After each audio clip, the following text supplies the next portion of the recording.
Welcome to the in front of me XIAOMI 12X, and I'll show you how to change fingerprint sensor animation on this device. So first you should go into the settings application and then scroll down to the passwords and security section.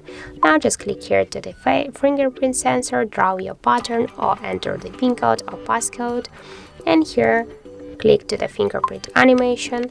Now we got the neon one and we can select one from these available animations. For example, we'll stay with this one.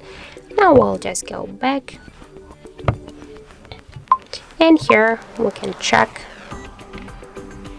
our new animation here. As can you see, that looks really good. I really like this animation. So by this way we can change our fingerprint sensor animation.